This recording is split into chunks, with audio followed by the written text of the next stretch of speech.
Moving on, we are inviting the next set of chairpersons. We have Dr. Tejas Kamath, Director and Consultant Diabetes Care, Panji Mapusa, and we have Dr. Dilip Joshi, MD, Consulting Physician, Cardiologist and Diabetologist. Slide chalu karo. Good morning, ladies and gentlemen. At the onset, I like to thank entire Diabetes India organizing team for inviting me. Well, we are running late and I have to catch my flight.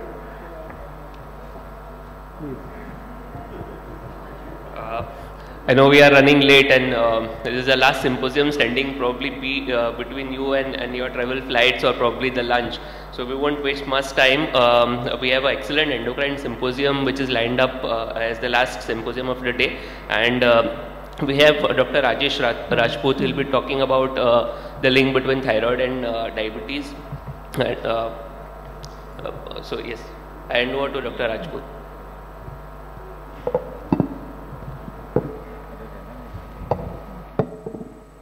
So actually it's a very common topic. Some of you must be thinking what I am going to speak. Type 2 diabetes and thyroid, and at the end of the lecture we will come to know that these common topics should be discussed more often so that we can actually improve our patients' care. Can I start? Okay. Okay. Thank you very much. So if we see, these are one of the two most common endocrine disorders for endocrinologists as well as for general physicians, and they are mutually influencing each other. If we see thyroid hormone, they are important for regulating metabolism of carbohydrate as well as they regulate pancreatic function. On the other hand, diabetes, when long-standing and uncontrolled, is going to affect thyroid function test. So this is what I am going to discuss briefly and hurriedly. If we see prevalence of diabetes and thyroid disease, there are large number of studies, but what is common is that in a patient who is having type 2 diabetes or type 1 diabetes, prevalence of thyroid disease is very common. In fact, the recent recommendation suggests that all patients who are having type 1 diabetes, they should be screened for presence or absence of thyroid disease. Same is true for type 2 diabetes. We know as we ages, there is increased prevalence of type 2 diabetes and patients are more prone to develop even thyroid dysfunction. These are some of the prevalence studies which has been published, and I will not go into detail, but what is most important is identified that there are at least 4 common susceptibility genes which are actually responsible for increased prevalence of these two diseases together, and when they are present in background of autoimmunity, that is type 1 diabetes and autoimmune thyroid disease, it is commonly now known as APS3 variant, which is autoimmune polyglandular syndrome type 3. Now, let's look from the other aspect. What is the risk of progression from pre-diabetes to diabetes? Pre-diabetes again is very common. Close to 20% of the population, if we screen, even in those who are sitting here not diabetic, if we take blood sugar level, large number of us might be having IFG or IGT or combined IFG and IGT. Now, it has been observed in this study in 2016 that risk of progression from pre-diabetes to diabetes is 1.4-fold higher if you have a thyroid function in lower third of the normative range. So although your thyroid function is normal, but its values are in the lower normal third of the normal range. Now moving further, what is the relationship? Let's discuss first about hyperthyroidism and pancreatic function. If you see, half-life of the insulin is reduced in patients of hyperthyroidism. Reason is there is increased rate of degradation, and not only increased rate of degradation from pancreas, it is pre-proinsulin which is secreted, and pre-proinsulin is processed to secrete insulin. Now this processing again become defective. The result is there is a reduced C-peptide to proinsulin ratio. C-peptide is low, proinsulin is high. Also from the gut there is increased absorption of glucose in presence of excess thyroid hormone. Not only that, in patients of hyperthyroidism, growth hormone, glucagon, catecholamine, all are in excess, which are counter-regulatory hormones, which result in dysglycemia in a patient who is predisposed to develop diabetes. So friends, if we see hyperthyroidism, what it does, it actually increases your non-oxidative glucose disposal. The result is increased production of lactate. In hyperthyroidism, there is increased lipolysis. The result is increased amount of free fatty acid. All these are then shunted to liver, where they undergo hepatic gluconeogenesis, increased hepatic glucose output, and hyperglycemia, either new onset or exacerbation. Also, GLUT2 is a receptor which is present over the liver, required for utilization of glucose. In presence of hyperthyroidism, the expression of these receptors is again reduced. This is our own publication, one of the case reports which we have done, that presence of both thyrotoxic crisis as well as diabetic ketoacidosis in a single patient. 2 life-threatening endocrine emergency. Patient was admitted with diabetic ketoacidosis, but within 24 hours we identified that patient was also having thyrotoxic crisis. Patient was saved. But such things are not so uncommon, but unfortunately, if we does not have experience or eyes to look into a coexisting other medical problem, most of the time the results, if we are not identified, are disastrous. Moving further, what hypothyroidism do to the glucose metabolism and pancreas? Just opposite of what happens in hyperthyroidism. There is decreased glucose disposal right at the level of muscles and other organs, impaired absorption of glucose, and there is delayed gluconeogenesis, which means patients are predisposed to develop hypoglycemia. In fact, dictum when we teach our students endocrinology, that if a diabetic patient all of a sudden starting developing normal glucose level, or a well-controlled diabetes started going into hypoglycemia, think of adrenal disease, think of hypothyroidism, think of pituitary dysfunction. So these are some of the take-home messages that what we should think when our diabetic patient all of a sudden start behaving differently. Now let's see relationship between hypothyroidism and hypoglycemia. Now recurrent hypoglycemic episodes are presenting signs for some time hypothyroidism. In type 1 diabetes, when you replace thyroid hormone, you reduce glucose fluctuation. In fact, in one of the study, it has been observed that those patients who have subclinical hypothyroidism, they have increased prevalence of retinopathy and nephropathy. Moving further, insulin resistance actually in a patient of diabetes, because of insulin resistance, and we know when there is an insulin resistance, there is compensatory hyperinsulinemia, and insulin is the most potent anabolic hormone. It results in increased thyroid size and increased formation of nodules. So it is not uncommon that your diabetic patient coming with an ultrasound that I have 1 or 2 nodules. This is because of marked insulin resistance presence in them. Patients who have Graves' orbitopathy, it is more common in type 1 diabetic patients, and patients of diabetes because of vasculopathy, they are more prone to develop dysthyroid eye disease or optic nerve disease when they develop hyperthyroidism. Now moving otherwise, in a patient who has a poorly controlled diabetes, what happens to thyroid function test? Because most of the time now these tests are done even without our own prescription. Remember, there is an impaired TSH response to TRH and loss of circadian rhythm. What is the result? The result is in a poorly controlled diabetes, there is impaired conversion of T4 to T3. It's a sick euthyroid-like picture. Also, there is low serum T4 because of low protein binding.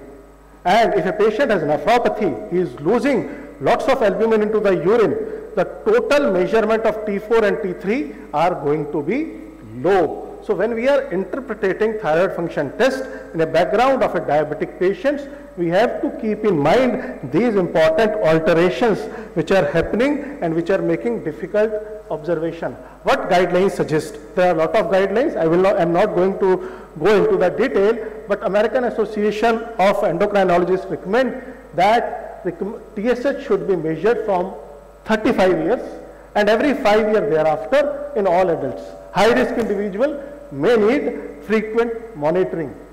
Other associations recommend, like British Thyroid Society, that TSH and antibody are recommended in diabetic patients in pregnancy and postpartum.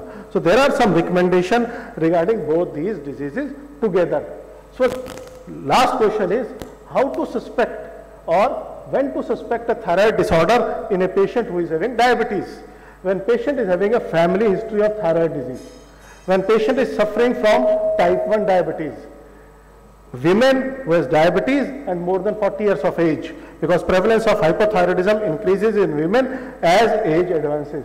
If a woman has given a recent childbirth and when you find a resistant dysglycemia or dyslipidemia, how to manage? Management, when you see two diseases together, are very simple. You have to maintain euglycemia and you have to maintain euthyroidism. Although said very easily, but large number of time we find it difficult to manage both the things in a same way. If you see hyperthyroidism, as I have told you, that in hypothyroidism there is, when you replace levothyroxine, sometimes patients there are rapid changes in glucose level. So you have to titrate and you have to monitor for underlying cardiovascular symptoms in a patient who is also having type 2 diabetes. When we look for hyperthyroidism and we give antithyroid treatment in a patient of diabetes, we have to sometimes even decrease the dose of insulin or OHA. Otherwise, these patients will go in hypoglycemia. And if your patient is having pre-diabetes like IGT, they may become even euglycemic. So these are some of the key messages regarding observation. Now, there are some literature which suggests that even metformin has some role on decreasing TSH level. This is our own study where we have taken patients of subclinical hypothyroidism, given them metformin. What we have observed, that patients who has TSH elevation with subclinical hypothyroidism and TPO antibodies are negative, even metformin brings about suppression of TSH. Then we also observe that there is a positive correlation between TSH, serum insulin and HOMA insulin resistance level. So it is not uncommon. Obese patients whom we have given, you may observe that it has normalized automatically. Also, patients of diabetes are with number of comorbid conditions. And we know levothyroxine has to be taken empty stomach first thing in the morning, nothing to be taken either in liquid or solid form for next 40 minutes, which patients sometimes find difficult because of polypharmacy. Now, we have observed that levothyroxine, if there is a difficulty, can be given last thing in the night, at least 2 hours after your meal, and even same amount of thyroid status can be maintained.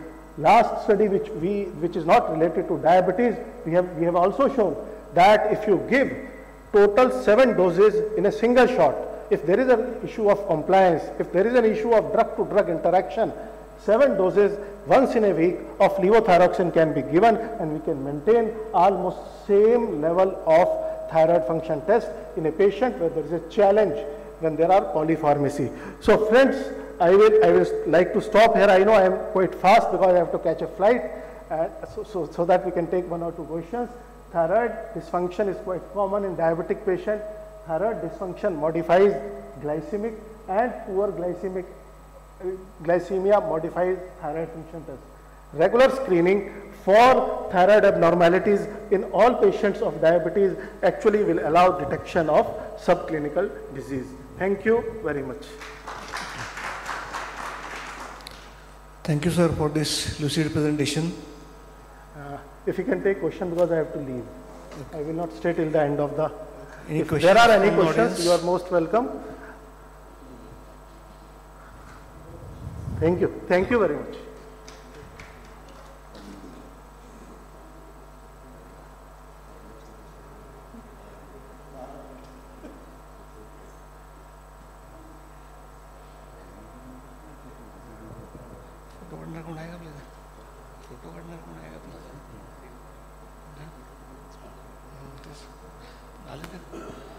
Now we go to the next speaker, Dr. Sambit Das. He is from Bhubaneswar. Welcome, sir.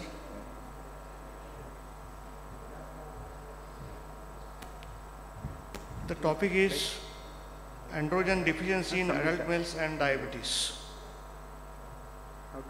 Dr. Sambit Das is MD Medicine. He is an endocrinologist from PGI, PG Institute of Medical Research, Chandigarh. He is a senior consultant endocrinologist and he has got many publications in international and national journals. I now hand over the mic to Mr. Sambit Das. Thank you, sir, for that kind introduction. A very good afternoon, good morning, everyone, rather.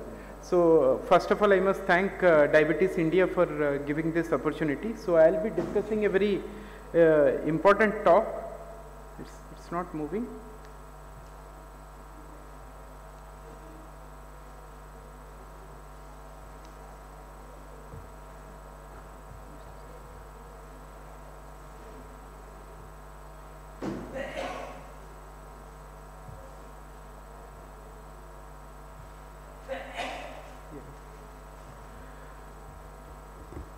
No, it's not coming.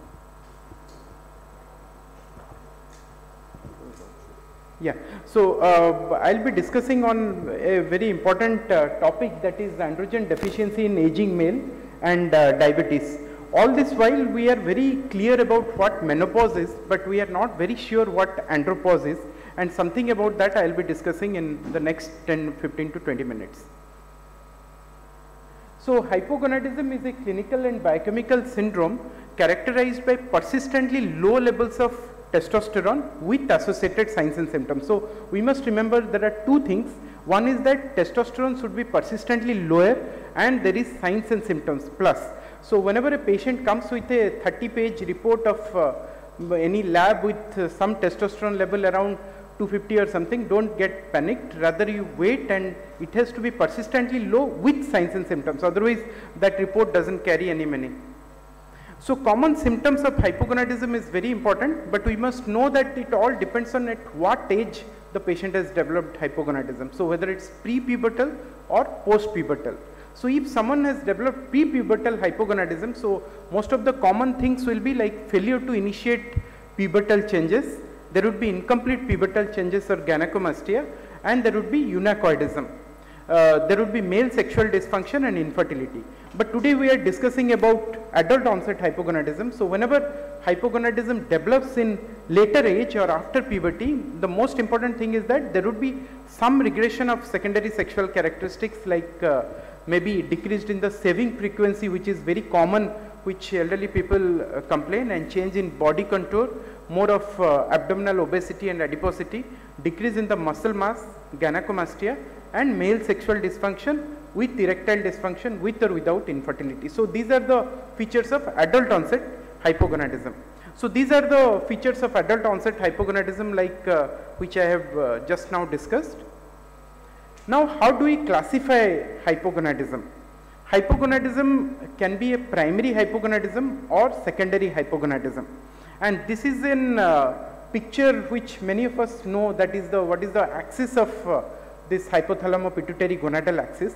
So, what happens is that from hypothalamus there is an peptide which is released, that is gonadotropin releasing hormone GnRH, which stimulates the pituitary to secrete LH and FSH, and finally LH and FSH acts on the testes to produce spermatogenesis and also production of testosterone. So, whenever the testis is a defect, so which is known as the primary hypogonadism, the LH and FSH will be high and the testosterone will be low, and when the axis is defective, that is the hypothalamo-pituitary gonadal axis, so we will have low testosterone, but LH and FSH will be either low or will be normal. And since we are discussing about ADAM, that is androgen deficiency in aging male, so it is mostly a secondary hypogonadism where the axis is at fault. What are the causes of secondary hypogonadism? Now, there are many organic causes, like if there is any tumor or any infiltration in the pituitary or hypothalamus, or there is radiation or trauma, that can lead to the secondary hypogonadism. But there are some other causes, like more common is like andropause, which we are discussing, obesity, diabetes mellitus, all these things can also lead to lowering of this LH, FSH and testosterone axis. Chronic conditions like chronic liver disease, CKD, can also produce, and some of the drugs can also suppress the axis. Apart from that, malnutrition, excessive exercise, anorexia nervosa can also produce this sort of abnormality, that is secondary hypogonadism. Now, what is the epidemiology of ADAM and diabetes? There are studies which have shown that androgen deficiency increases with age and in healthy men, and the incidence in middle-aged men is around 2.1 to 12.8%. There is a good study which is known as the HIM study, where there are almost 38.7% of men above 45 years of age suffer from hypogonadism or low testosterone level. Indian data from Dr. Prasanna Kumar et al. Have found that around 20 to 48% prevalence of hypogonadism when the age is more than 40 years. And this is a very nice study where they have compared the testosterone at different BMI. So you can see the red is the high BMI, that is more than 30.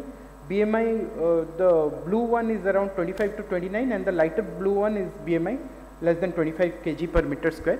And you can see that as the BMI increases, the testosterone level goes down, and the x-axis is the age. So whenever the age increases, the free testosterone goes down. So age and BMI are definitely predictor of lowering of the testosterone level. And there are significant association of hypogonadism or the secondary hypogonadism with diabetes. And there are studies which have shown that hypogonadism has been found to be as high as almost 45 to 57% of patients with coexistence obesity and diabetes, and 25 to 40% of men with type 2 diabetes can have hypogonadism. There is another European male study, that is EMA study, where more than 3,000 patients have been enrolled. They have shown 73% of men with reduced testosterone were overweight and obesity. Serum testosterone with BMI more than 30 kg per meter square is also lower than serum testosterone who are leaner. There is a meta-analysis with 43 prospective cross-sectional studies where they have compared patients with diabetes and without diabetes, and they found that patients with diabetes is almost like 76.6 nanogram per deciliter lower testosterone in compared to non-diabetic population. And this is another cohort or nested case control study of around 16,000 participants, where this meta-analysis have shown that if the total testosterone is higher, then there is a decrease in the risk of type 2 diabetes in men. This is the Indian data where they found that in patients who are diabetic and who have hypogonadism has some kind of complication, they have higher A1C level, and they are mostly on the insulin therapy. So potential mechanism for hypogonadism, there are many mechanisms which has been postulated, but mostly it is the visceral adiposity, sex hormone binding globulin that goes down. There are some androgen receptor polymorphism, and there is leptin resistance. Visceral adiposity actually may lead to increased aromatase activity where testosterone is converted to estradiol, and that may lead to negative feedback on the LH-FSH axis. It can also lead to inflammation that can also reduce the axis function. And there is a role of leptin, and we know that leptin is secreted actually from adipose tissue, and it acts through one of the peptides like kisspeptin and activates the GnRH axis. And in obesity and diabetes, the leptin is resistant. Even if the leptin is high, it is resistant. So there occurs secondary hypogonadism. So how do we evaluate? So it's a very important thing, like in clinical practice, how we are going to evaluate. There are many questionnaires. We need to ask the symptoms and signs, and we have to be proactive. And there are many questionnaires which are available currently, which the patient can fill it, like the ADAMS score, the Q-ADAMS score and AMS score. And out of them, ADAMS score is quite good in that the sensitivity is around 97% with the ADAMS score. And after that scoring system, we can go for a testosterone measurement, and there are three things we have to remember. First thing is that there should be signs and symptoms of hypogonadism. We must take an early morning serum testosterone level in the fasting sample, and levels below 300 nanograms per deciliter, at least we need to evaluate on 2 separate days. So these are the 3 important prerequisites how we can do a testosterone assay. And this is the diagnostic algorithm, like after clinical suspicion of hypogonadism with signs and symptoms or with any scoring system, we can do a baseline serum testosterone which is in the morning fasting sample. If it is less than 200 nanogram per deciliter, then probably we are dealing with hypogonadism. If it is more than 350 nanograms per deciliter, then there is no hypogonadism is present. In between 200 to 350 nanograms per deciliter, we can repeat or we can do a free testosterone assay also. Now, once androgen deficiency has been established, we must know the etiology. We can do a LH assay. If the LH is high, then probably it's a primary testicular failure, maybe a Klinefelter syndrome, cryptorchidism, or any other condition where testis is affected. When LH is low or inappropriately normal, then probably we are dealing with a secondary hypogonadism, one of the causes androgen deficiency in adult male. So, how are we going to manage these patients? There are various studies which have shown, like the Times2 study, where they have given testosterone to elderly male with hypogonadism and diabetes, and they have found there is improvement in insulin resistance, lipid and body fat composition and sexual function. Then there are patients who have who are elderly with diabetes and chronic stable heart failure, where testosterone has been given and shown to have some improvement in functional exercise capacity and muscle strength and glucose metabolism. And there are other studies where they found that with testosterone replacement in patients with diabetes, the insulin resistance can also go down, and that may improve the waist hip ratio, and their body composition can improve. But there are always controversy about using testosterone, because we need to assess the risk benefit ratio with the testosterone. There is a review by Corona et al. Where they have found that testosterone replacement is quite safe even with comorbidities like type 2 diabetes, and the Pharmacovigilance Risk Assessment Committee, that is the PRAC, and the European Medical Agency determined that the benefits of testosterone outweighs the risk, but they have clearly mentioned that testosterone containing medication has to be given in people with diabetes only when the level is low and there are symptoms which are confirmed of testosterone deficiency. So, only when we are confirmed that there is androgen deficiency, then only we should give. Not only, we cannot rely only on the symptom scores. So, the goals of testosterone therapy is symptom improvement. We need to alleviate the symptoms, alleviate the signs, maintain a normal testosterone level, ensure a good musculoskeletal and cardiovascular health. But most important is that we must ensure that there is no untoward side effects. So, once we have diagnosed testosterone deficiency, we can do a medical urological evaluation, clinical biochemical to rule out contraindication, and then we can go for a testosterone therapy in this group of patients. There are clear-cut contraindication, and before starting therapy, we must know at which condition we should not be giving testosterone, and that is metastatic prostate cancer or breast cancer, or unevaluated prostate nodule or induration, unevaluated PSA measurement which is more than 4 nanograms per ml or more than 3 nanograms per ml when the patient belongs to a high risk population, hematocrit which is higher, that is more than 48%, severe lower urinary tract symptom with an IPSS score that the urologist know if it is more than 19, then we should not be given testosterone therapy, uncontrolled, poorly controlled congestive heart failure and desire for fertility in men, we should not be giving testosterone. So, whenever fertility is desired, we should not be giving testosterone.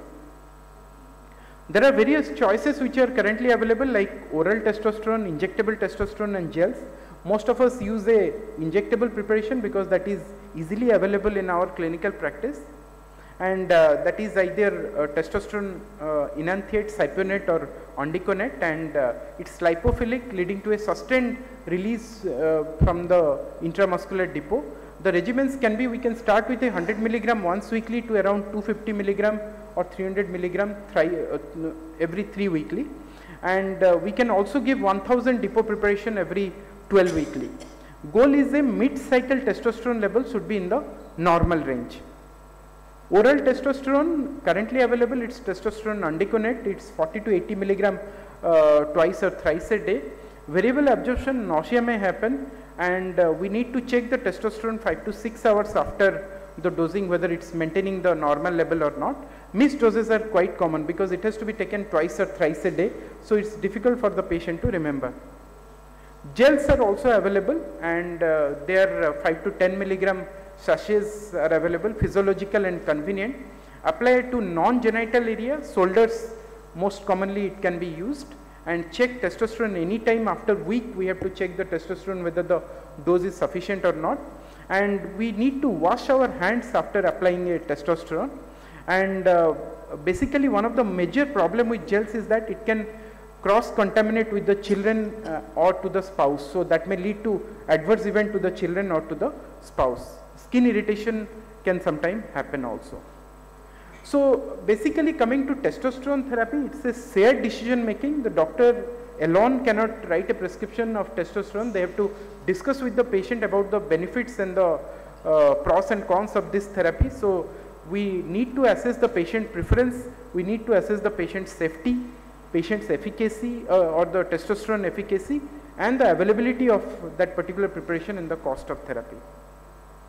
So with that I will summarize, and this is my last slide. So hypogonadism is common amongst elderly males and even higher prevalence when associated with obesity, type 2 diabetes or comorbidities. Optimal management should focus on symptom improvement, alleviating signs, maintaining normal testosterone level. Overall biopsychosexual health should be given importance, and there should be a systematic approach to history taking and individualization of the management, and the patient should be taken into confidence. But the most important thing is that don't get biased with any testosterone report what the patient comes. You have to do it in fasting with 2 testosterone reports which should be lower along with symptoms and signs. With that I will end. Thank you for the patient hearing. Thank you, Dr. Das, for the very detailed yet very simple and practical talk. If there is any question, we can have it now itself. Yeah, that's a very important question.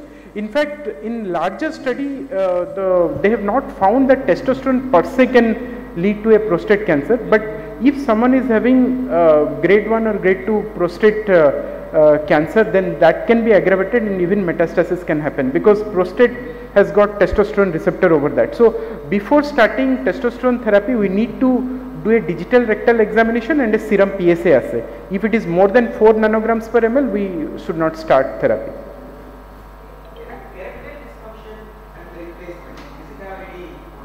Yes, sir, that's another very important question.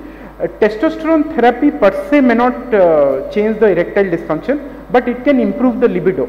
So basically what happens is that many times physicians write testosterone to increase the erectile dysfunction, but in fact it is counterproductive. So for ED, PDE5 inhibitors are best, but if hypogonadism is there, then we can add a testosterone.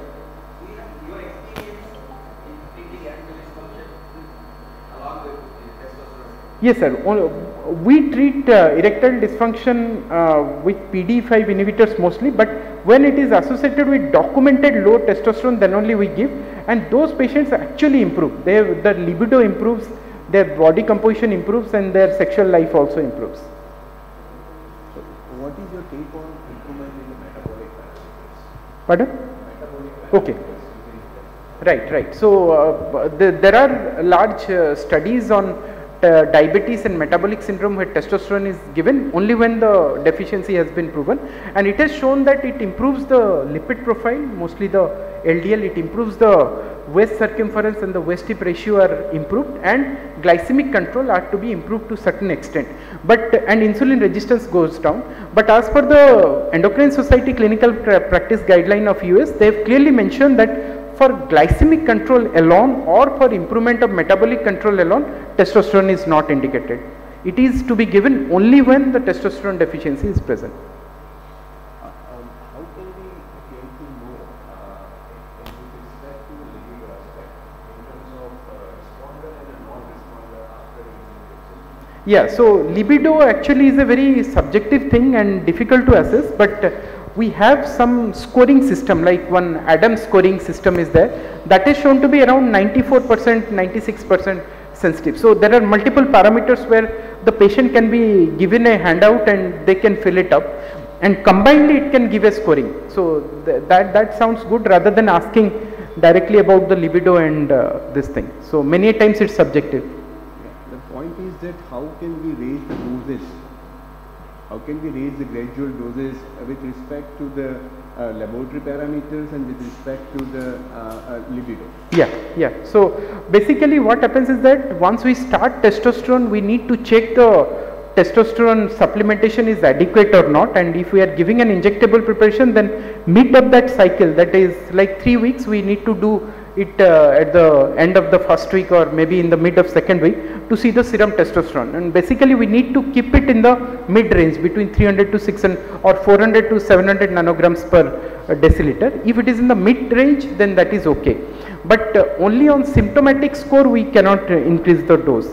And we need to assess the patient if with testosterone therapy, even with the normalization of the testosterone, the patient's symptoms are not improving, then we can think of stopping also, because it has got so many cons also to that associated with therapy. When to do a free testosterone and total testosterone? Yeah, free testosterone in fact is indicated most of the time by the Western literature, but free testosterone, doing that is a very difficult thing in India especially, because that has to be done by one equilibrium dialysis method, which is currently most of this lab don't have, and whatever free testosterone they give by immunometric assay is not correct. So we have to order for a total testosterone only. I think that's a very important point to note. So total testosterone we can do at present in India.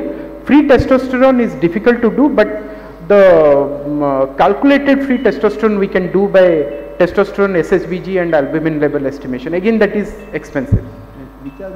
So, excuse me, I think some other doctors fine, also fine. waiting. Sure, We can take the, and we are like we are running late also. So, sir, may you please? Yeah. How long you monitor the testosterone level? Yeah, we need to monitor that every 3 to 6 monthly, what is the level of the testosterone, whether it is properly maintained or not.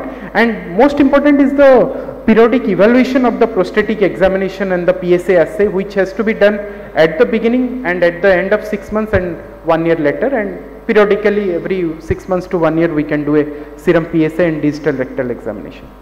Because the report shows testosterone deficiency, give injectable testosterone, but symptomatically patient doesn't improve.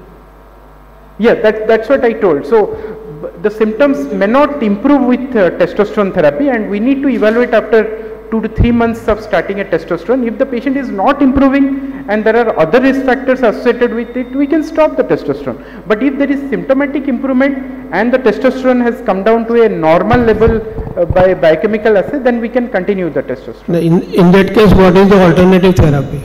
For symptomatic improvement? Symptomatic improvement, we have other things like you need to metabolically control, psychological therapy and all those things are to be done. Thank you. Sir. Maintenance dose is same. Yes. So far as the label is maintained. So I think we are already running late and the speakers also waiting. So I will request everyone, if their doubts are unanswered, you can take it one-on-one with Dr. Das. Thank you, Dr. Das, for enlightening us and for the excellent session. Yes.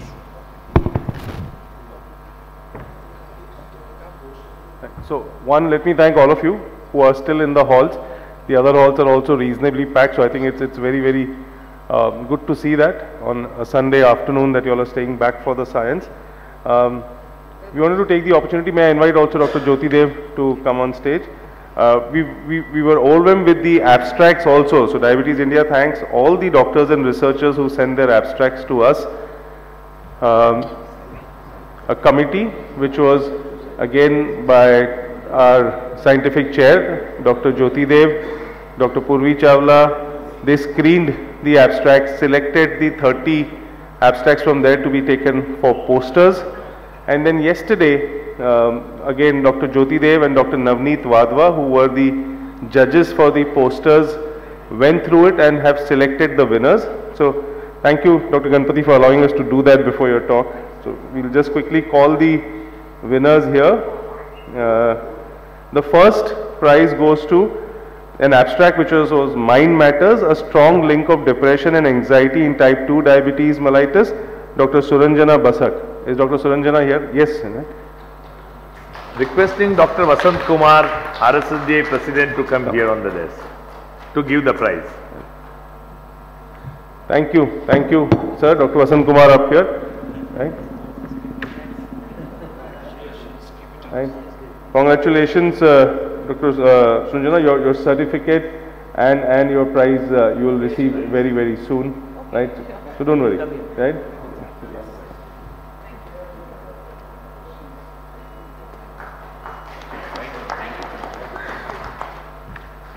The second prize goes to the abstract on obesity as a risk factor for early onset type 2 diabetes in adults.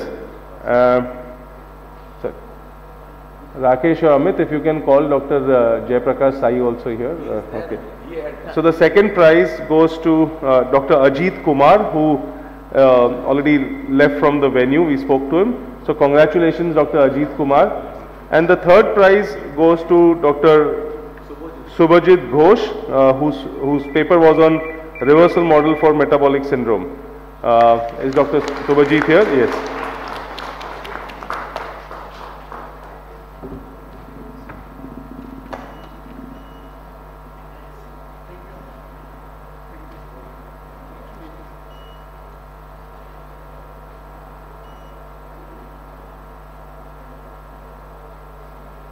Thank you. And the deciding judging committee did have a tough time, and they felt there was another paper which was good. So the third prize is actually being shared by another poster abstract, which was on diabetes and COVID-19, twin inflammetabolic influencers on cardiovascular disease. And for that, let me invite Dr. Jayaprakash Sai from Hyderabad.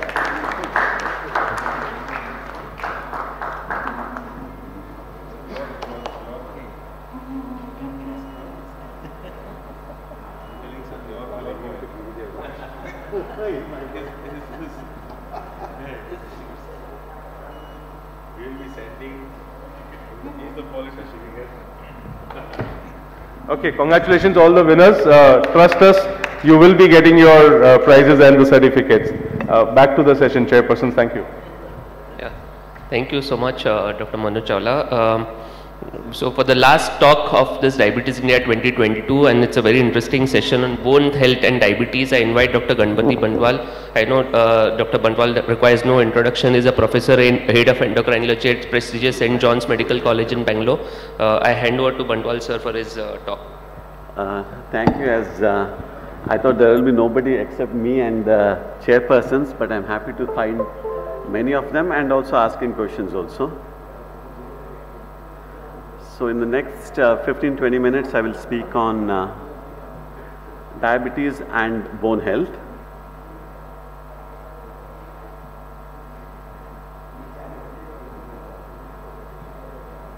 Yes. So before I start, let me thank Diabetes India, the organizers, for giving me this opportunity. As you know, patients with diabetes, we all know that they are at risk, at significant risk for both micro and macrovascular complications. But then will it affect the bones? Yes, because at least 50 years back, Doctors Albright and Riefenstein demonstrated that diabetes could be associated with loss of bone mass.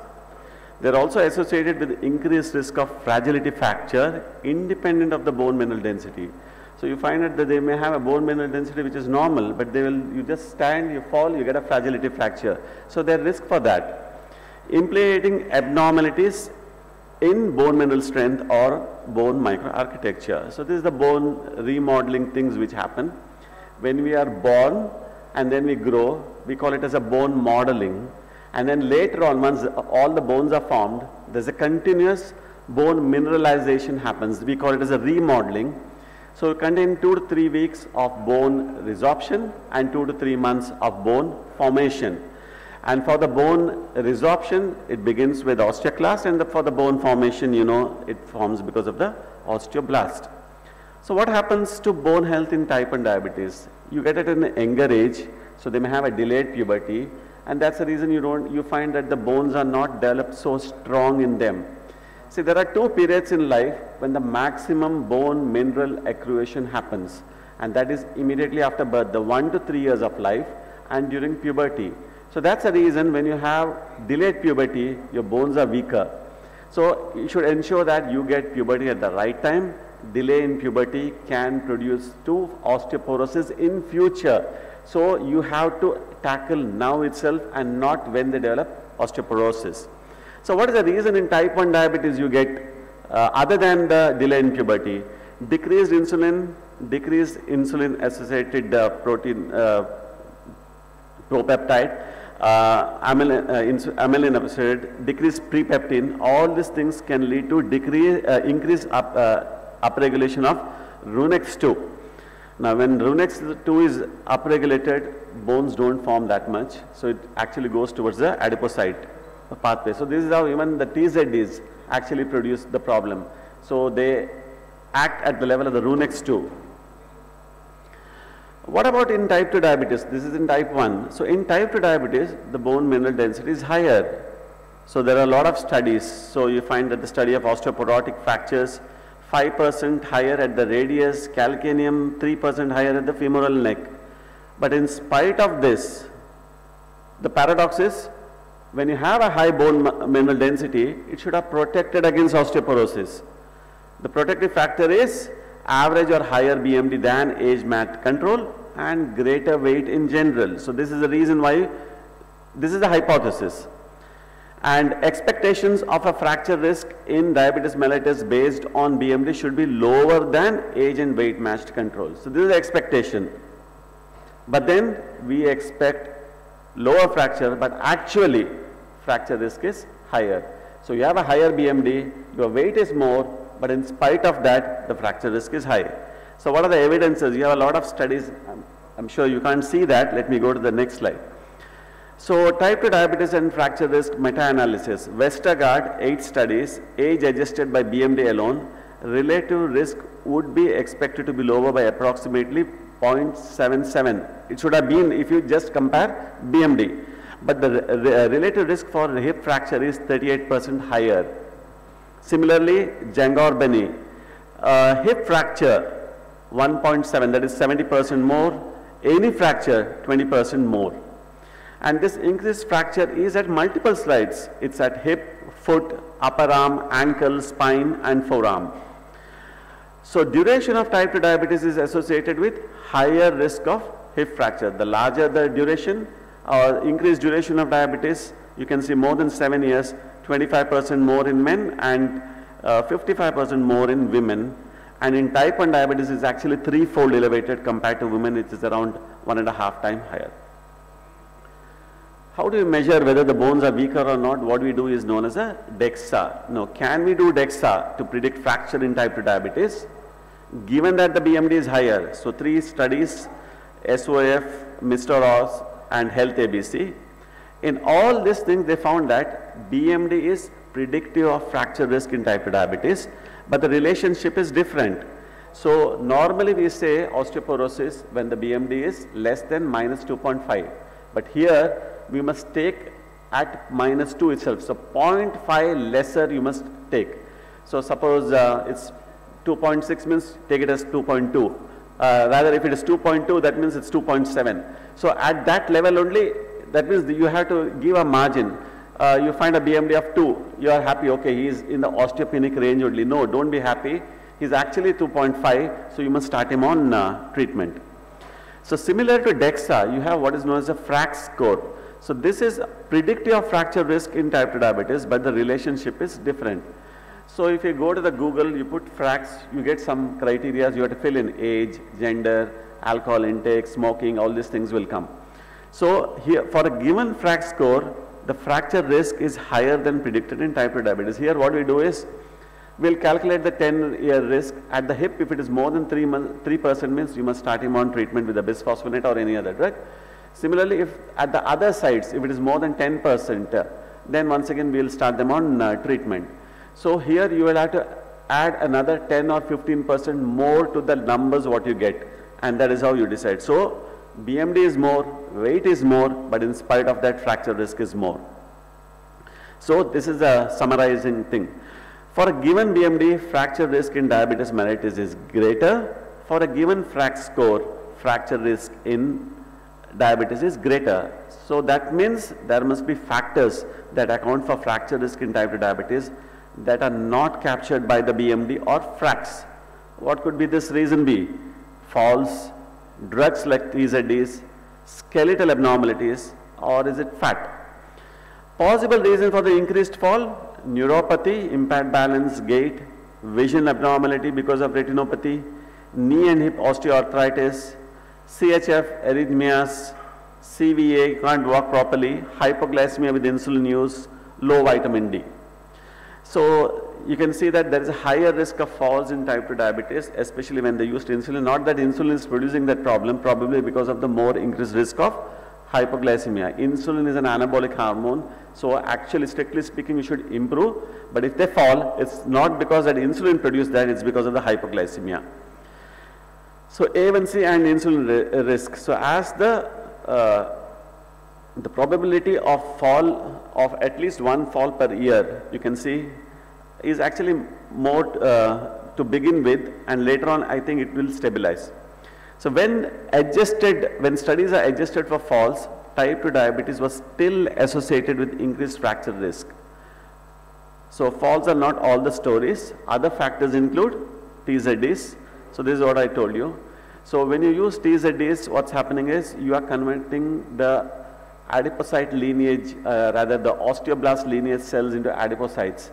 So you get more fat, it's because of this. So the osteoblasts are not that well formed, and that's the reason you find an increased risk of osteoporosis when you use in patients with diabetes the glitazones. More so in postmenopausal women because they don't have even estrogens there. So once again, they alone cannot account for most cases. So what are the other factors? So it could be abnormal skeletal properties. The bone turnover could be low, abnormal biomechanics, reduced bone quality. Other drugs, so evaluation of BMD and bone markers in patients with type 2 diabetes treated with canagliflozin. So once again, this was a 26-week double-blind study involving 716 patients with canagliflozin. 100 and 300 milligrams were measured. 2-year study, they measured the bone strength by quantitative CT and FEA. So what they found was canagliflozin doses were associated with a decrease in total hip BMD over 104 weeks, but not at other sites measured, that is femoral neck, lumbar spine or distal forearm. So, but then no meaningful changes were seen. Another study, once again, effects of canagliflozin on fracture risk in patients with type 2 diabetes. So in CANVAS, significant increase in fracture was seen, 4% versus placebo 2.6. That was balanced between upper and lower limbs. And the reason for this fall probably related to volume depletion, exact cause not known. Other things, histomorphometry, they looked that the bone formation is low in type 2 diabetes. The mineralizing surface you can see in patients with type 2 diabetes is lesser compared to that of controls. Osteocalcin is a bone forming thing, and that is also reduced in patients with diabetes compared to that of controls. Sclerostin, which is a product of osteocyte. So what does sclerostin do? It will inhibit the bone formation. It is coming from the osteocyte. That's the reason we have a drug known as romosozumab, which is going to come shortly, I think by next year, which is a sclerostin antibody.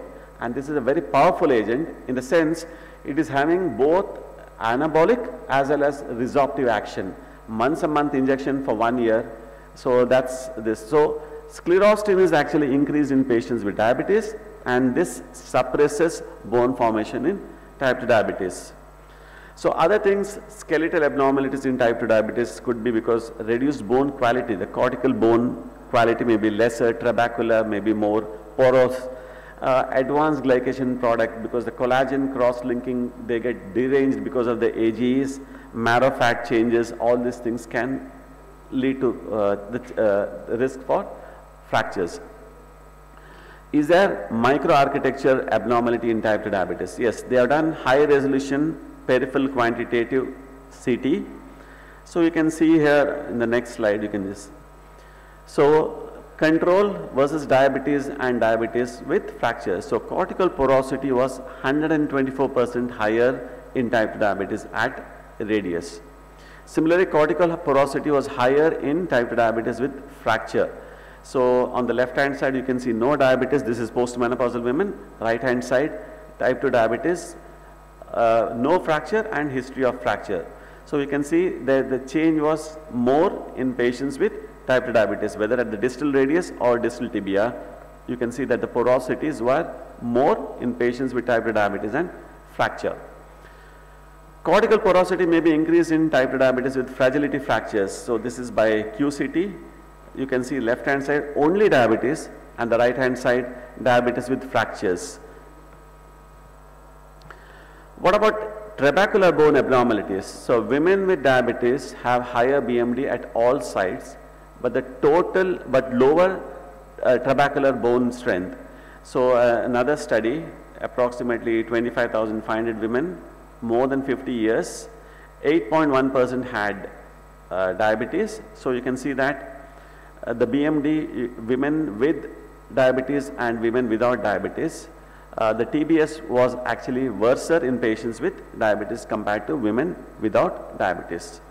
And as you know, trabecular bone score predicts fracture risk in diabetes. So the same thing, which was adjusted for age, BMI, glucocorticoids, pia fractures, rheumatoid arthritis, COPD, alcohol abuse, everything was adjusted. Diabetes alone had a worse TBS. So TBS captures a larger portion of the diabetes associated fracture risk than bone mineral density. Many times you find that BMD, I told you, can be good, but then they are fracturing. So in that case, you can actually do a TBS. TBS is nothing but you add another software to the same BMD machine. If you tell your persons, they'll do that. And you can actually pick up who are the persons who are at risk for developing fractures. So abnormal material properties. So there is a technique known as micro-indentation methodology. So you just have to press it. If in patients with diabetes is more fragile, it will start breaking. So that's what they have found. So the bone mineral strength by micro-indentation was reduced even after adjustment for BMI in patients with diabetes. So overall, what is the reason why patients with type 2 diabetes develop? Hyperglycemia, hypercalciuria can lead to low bone turnover. Hyperinsulinemia, hyperglycemia, accumulation of advanced glycation end product. Treatment with TZDs, hypovitaminosis D can lead to low bone quality.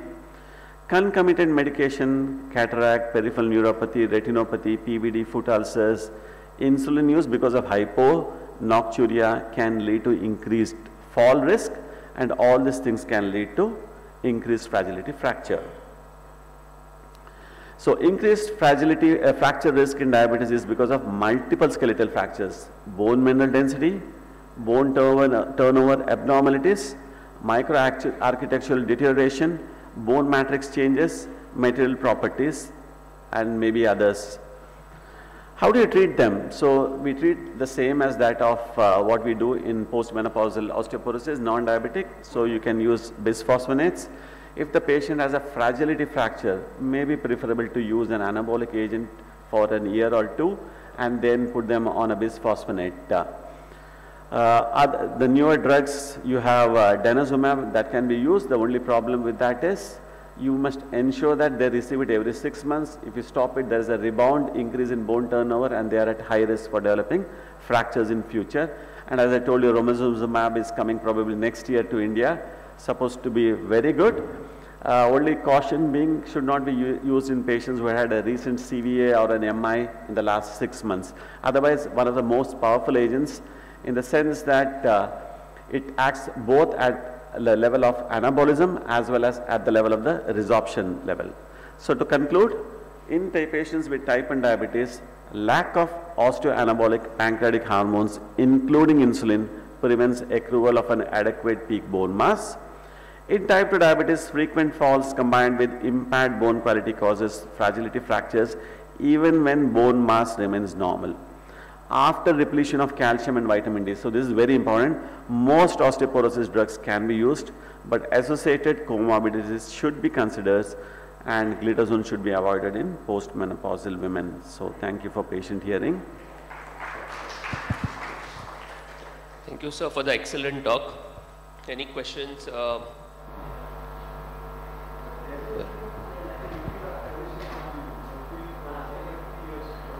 Actually, osteoporosis is a continuing process. We must continue to use it permanently. This is one drug where actually you find that they found after in that extension trials, all those things, they found up to 15 to 20% increase in BMD, and they said that the increase is because of they are acting at the level of the bone modeling also. So that was the thing they found in this. Very powerful, but you stop it, once again they'll go back to square one. Yes. But then we have to be careful once you feel that they have reached one particular level, because you get what is known as the adynamic bone disease and they can have fractures. So that aspect has to be kept in mind. And for that, the best thing will be you can measure bone markers. So your P1NP and N-telopeptide or C-telopeptide you can mark. So if this bone resorption markers have started increasing, that means no, I must start now. So that's the meaning. Can we combine this denosumab and PTH analog at the same time? There is a study known as a data extension study where they gave PTH and denosumab together. The BMD was more, but that is not the important thing. What we want is what happens to fracture risk. So as of now, the 2-year data told you can combine. The BMD was actually better also, but then we don't have the fracture data still. So we want to see, just increasing bone BMD is not important. Whether the fracture comes down, that's what is required. Because they combined previously zoledronic acid with teriparatide. 6 months they found an increase in BMD. At the end of 1 year, the same. So there was not much difference. But here they found an increase in BMD. Because patient already taking the denosumab, say taking 6 months almost 1 year, therefore we can give it on osteoporosis to this. I see it's always better we start with the anabolic agent first, followed by resorptive agent like a denosumab or a bisphosphonate. That should be the thing. Somebody is having a fragility fracture, because after 2 years we can't give these medicines at all because they're not effective, and also some risk of osteosarcoma, those things are there. Only one case reports in the last 15 years, but still they don't work because you require to have those osteoblasts form mesenchymal cells which produces osteoblasts. It will not stimulate more once you cross the 2 years period. That should be followed by something else. Like you use zoledronic acid once in a year. See, now one second. The zoledronic acid you gave today, next repeat is 1 year. Now there are studies you repeat after 1.5 years. You can even use it after 2 years also. Effect is still there, but not with denosumab. Yes, sir. I'm glad. Please. What should be the duration of measurement, frequency of measurement of BMD after starting these treatments? And second part is it possible to freely interchange between the drugs available, or is there any protocol to be followed? So see, we have what is known as a least significant change.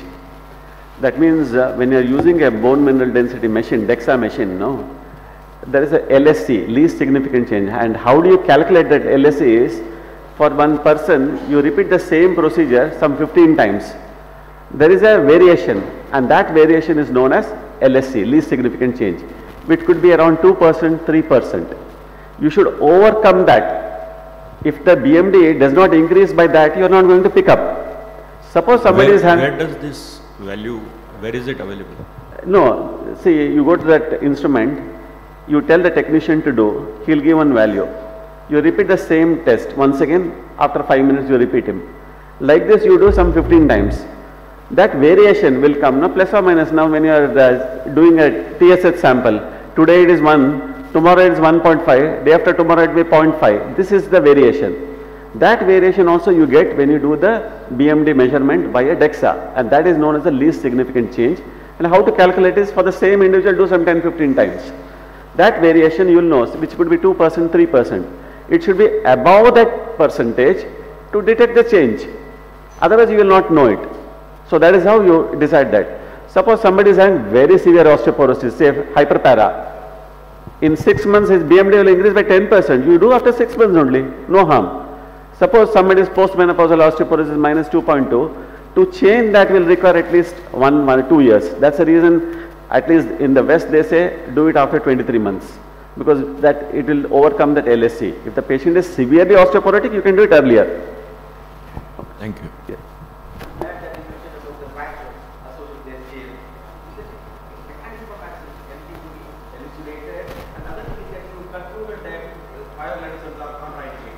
No, not contraindicated.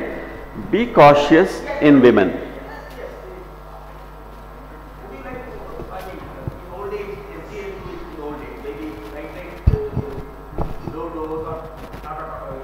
We can use. I have used it in patients, but I also put them on a bisphosphonate.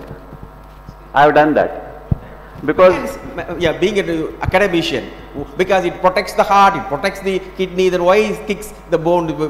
That is how it is promoted. But what exactly is happening to the I mean, bone there is an increase in PTH. There is an increase in PTH. That is number one. And secondly, initially when there is an osmotic diuresis, you are losing calcium, vitamin D, all these things in the urine also. But that is for the initial part.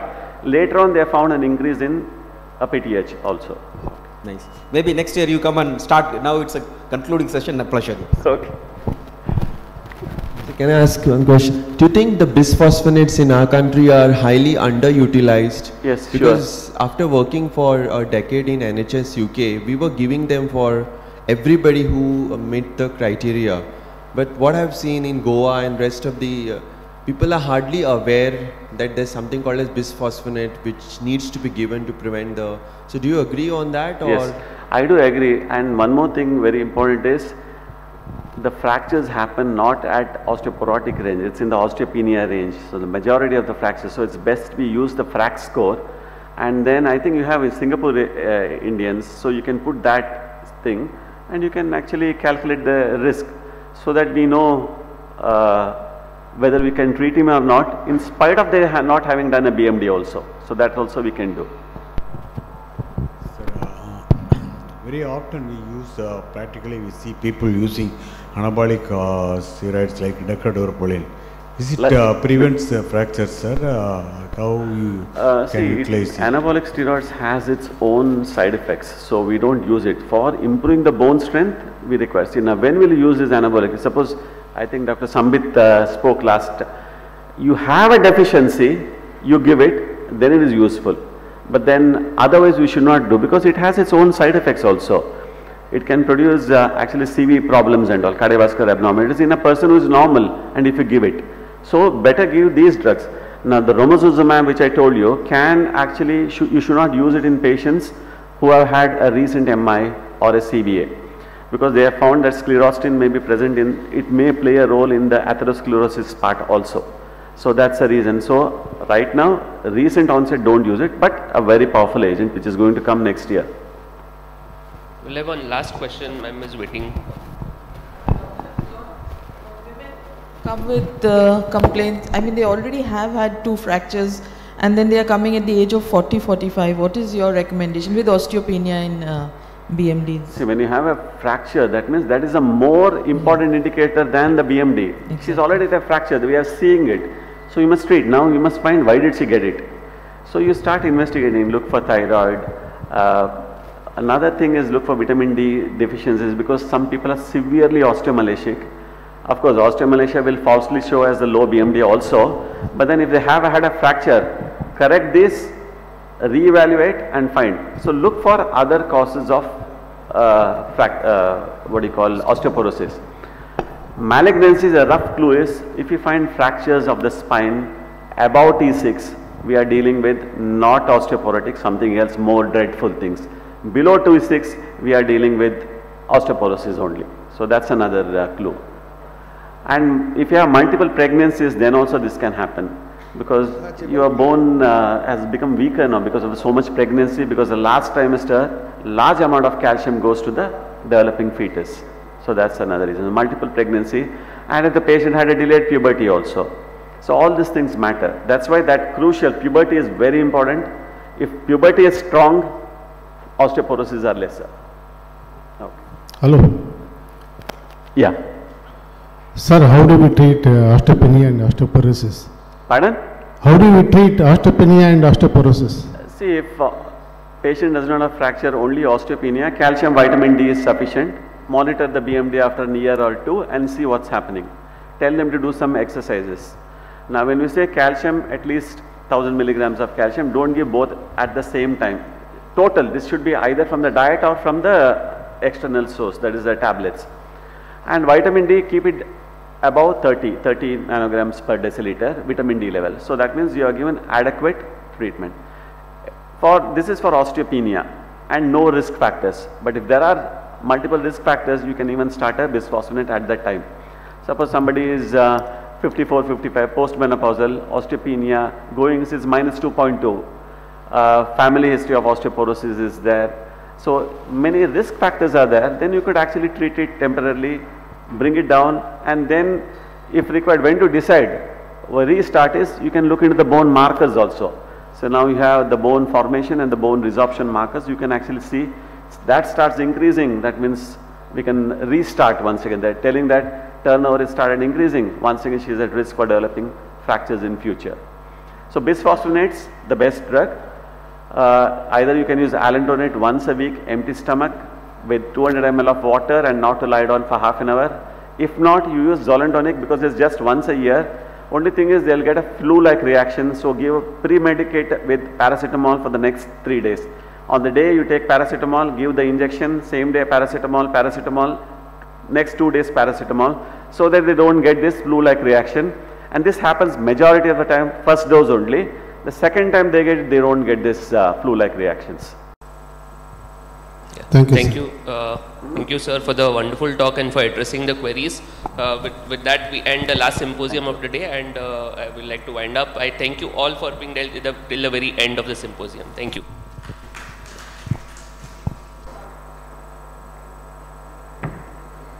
Everybody just hold on for some more minutes because we have the valedictory function here, and before we end the session, we would like to reminisce about the last 2 days for which you people have spent your valuable time here. So let's go through the fun-filled and education-filled moments once again. Play.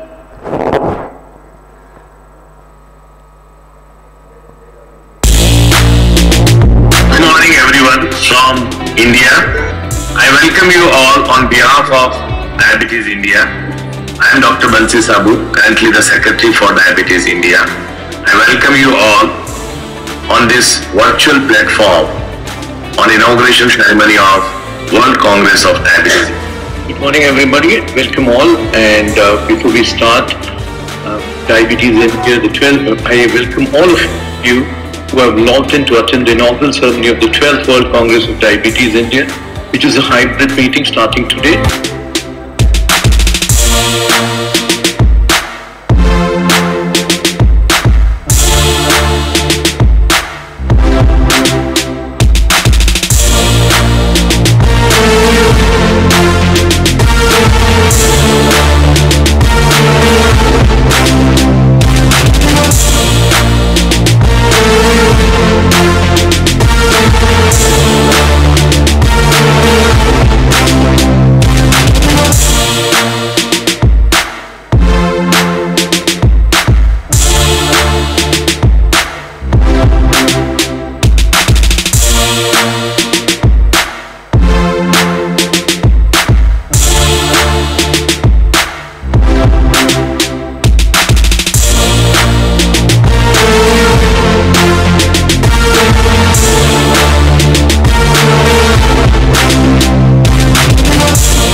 with that, it's a wrap, and everybody fly home safe. Take care and see you in the next Diabetes India event.